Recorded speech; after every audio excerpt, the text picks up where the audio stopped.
దావీదు కూడా మనందరికీ తెలుసండి. దావీదు కూడా ఏం చేశాడో మనందరికీ తెలుసు. బెత్షెబాతో ప్రియులారా భయంకరమైన పాపం చేశాడు.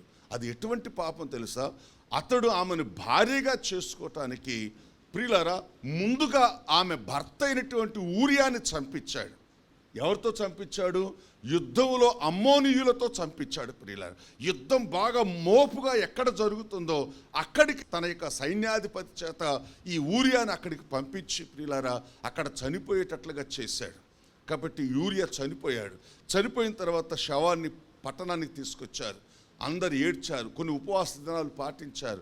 అన్నీ అయిపోయిన తర్వాత ఇప్పుడు లోకమందరికీ ఏం తెలుసు అంటే ఆ బెత్షెబా ప్రియులారా భర్త లేని ఒక విధవరాలు. చెప్పండి, ఇప్పుడు లోకమంతటికి ఏం తెలుసు అంటే ఆమె భర్త యుద్ధంలో చనిపోయాడు, ఈమె భర్త లేడు కాబట్టి ఈమె ఒక విధవరాలు. కాబట్టి విధవరాలకు ఒక స్వేచ్ఛ ఉంది. ఏంటంటే తన భర్త చనిపోయిన తర్వాత ఎవరినైనా చేసుకోవచ్చు. అంటే తన యొక్క పాపాన్ని లీగలైజ్ చేయాలనుకున్నాడు. తాను ఏదైతే పాపం చేయాలనుకున్నాడో దావీదు దాన్ని లీగలైజ్గా చేయాలనుకున్నాడు. అంటే ప్రజలందరి చేత ప్రియులారా ఒప్పించి, పాపం భర్త లేకపోయినా దావీదండి రాజుగారు ఎంత ప్రేమించి ఆమెను పెళ్లి చేసుకున్నాడు, ఆమె జీవితాన్ని నిలబెట్టాడండి, ఆమె పిల్లలను నిలబెట్టాడండి అని ప్రియులారు లోకమంతా మరలా తన గురించి మంచిగా అనుకునేటట్లుగా. ఎందుకంటే మామూలుగా కొంచెం తెలికల్లోడు, జ్ఞానం కలిగిన వాడు చాలా అద్భుతమైన ప్లాన్ చేశాడు. దేవుడి స్తోత్రం కలుగును గాక. అలాగే ప్రియులారా ఆమెను తన భార్యగా చేసుకున్నాడు.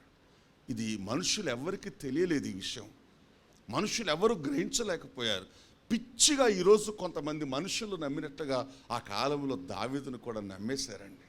కానీ ప్రియులారా పరిశుద్ధ బైబిల్ గ్రంథం 2వ సమూయేలు రాసినటువంటి గ్రంథము ప్రియులారా 12వ అధ్యాయము 9వ వచనం నుంచి చదువు. నీవు యెహోవా మాటను తృణీకరించి ఆయన దృష్టికి చెడుతనము చేసితివేమి.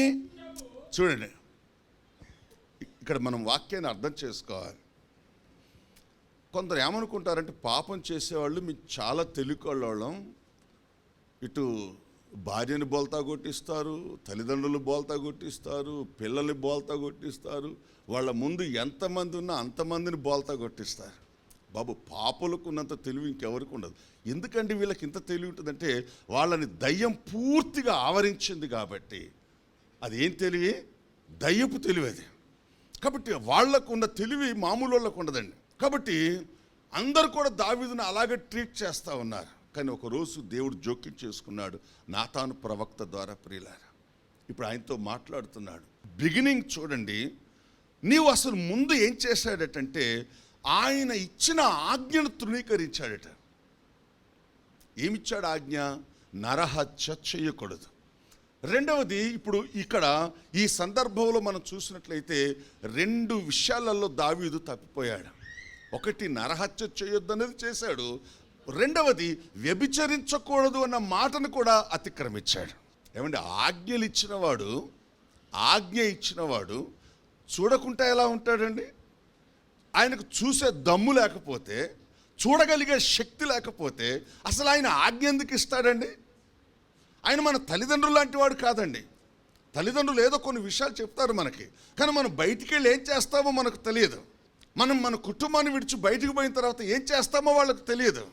వాళ్ళు అమాయకంగా మనల్ని నమ్మేస్తారండి. అలాంటి వాడు కాదండి దేవుడు. అమాయకపు తల్లిదండ్రులు కాదు ఆయన. కాబట్టి ఆజ్ఞ ఇచ్చినవాడు. ఎందుకు ఇచ్చాడో తెలుసా? ఆ ఆజ్ఞను నువ్వు పాటిస్తున్నావా లేదా? ఆ ఆజ్ఞను నువ్వు అనుసరిస్తున్నావా లేదా? ఆ ఆజ్ఞను నువ్వు ప్రేమిస్తున్నావా లేదా? ఆ ఆజ్ఞను ఎక్కడ అతిక్రమిస్తున్నావు, ఎలా అతిక్రమిస్తున్నావు?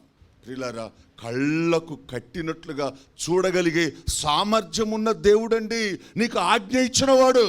పిచ్చోళ్ళారా, దేవుడు చూడట్లేదని అనుకోకండి. పాపులారా, దేవుడికి ఏమి తెలియదని అనుకోకండి. తన ప్రవక్తని పంపి మాట్లాడుతున్నాను. మిస్టర్ డేవిడ్, నీతోటే మాట్లాడుతున్నాను. ఇన్ని పాటలు పాడాడండి, ఎన్ని వాయిద్యాలు వాయించాడండి, ఎంత భక్తున్నోడుగా నటించాడండి. కానీ ఆయన నిజమైన బ్రతుకిదండి. అందుకే నేను అంటాను, పై వేషాన్ని చూసి ఎవరిని మీరు నమ్మొద్దు, పై వేషాన్ని చూసి ఎవరు మోసపోవద్దు. అందుకే నా దేవుడు అన్నాడు, ఎవ్వడు నమ్మదగిన వాడు లేడు.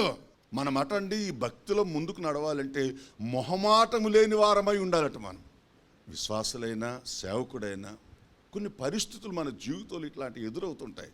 అయితే మనం ప్రభుపక్షంగా దేవుని యొక్క వాక్యం కొరకు నిలబడాలి అంటే మనం ఎలా ఉండాలంటే పౌలు అంటాడు, మనం మొహమాటము లేని వారమై ఉండాలి.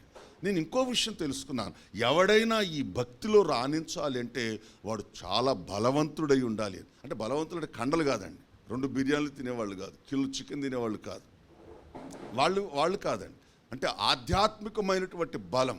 అంటే ఆ బలం నేను ఎక్కడ గమనిస్తానంటే ప్రియులారా, పడిపోకుండా నిగ్రహమైనటువంటి శక్తి కలిగి, దైవికమైన భయభక్తులు కలిగి, దేనిని చూసినా ఎవరిని చూసినా ఏ పరిస్థితుల్లో కూడా దేవుని మాట తప్పని వాళ్ళు, దేవుని కొరకు నిలబడేటువంటి ఆ బలం ప్రియులారా ఏ భక్తుల జీవితాల్లో ఉంటుందో వాళ్ళు ప్రియులారా దేవుని అన్ని పరిస్థితుల్లో కూడా మహిమపరచగలుగుతారు. కాబట్టి ఇక్కడ మీరు చూడండి, దేవుడు ఏమంటున్నాడంటే ఈ బిగినింగ్ ఆయనతో ఏమని మాట్లాడుతున్నాడంటే, దావీదు నా మాటను తప్పేశావు కదయ్యా. తృణీకరించడం అంటే ఏంటో తెలుసా? తీసిపారేయటం. చెప్పండి, కొంతమంది భార్యలు తీసిపారేస్తారు, కొంతమంది పిల్లలు తీసిపారేస్తుంటారు, కొంతమంది ప్రియులారా కొందరంటే విలువ లెక్క ఉండదు, అట్లా పడేసేటండి దేవుని మాటని. మరి అట్లా తృణీకరిస్తేనే పాపం చేయటం కుదురుద్దండి, లేకపోతే కుదరదండి. లేకపోతే ఈ వాక్యం ఏం చేస్తుందండి అంటే మన ఎమ్మటి ఉండి ఊరికే మనకి పాపం చేయకుండా అడ్డగిస్తూ ఉంటుంది. అది ఓ మోషే నువ్వు కూడా ఇట్ అయిపోయినావా, ఓ సైమన్ నువ్వు కూడా ఇట్ అయిపోయినావా అని ఊరికి ఇది చికాకు చేస్తుందండి ఈ వాక్యం ఎమ్మటి ఉంటే. కాబట్టి వీళ్ళకి చెయ్యాలి, పాపం చెయ్యాలని అనుకుంటున్నారు. కాబట్టి ఈ వాక్యాన్ని ఏం చేస్తారటంటే తీసి ముక్కులో చీవిని తీసి పక్కకి విసిరేసినట్టు విసిరేస్తారటండి. దేవుడు చెప్తున్నాడండి, నేను చెప్పట్లేదు. లేకపోతే కుదరదండి, పాపం చేయటం కుదరదు, అబద్ధం ఆడటం కుదరదు, మోసం చేయటం కుదరదు. ఎవడు ఆజ్ఞ ఇచ్చాడో అతడే ఇప్పుడు మాట్లాడుతూ ఉన్నాడు.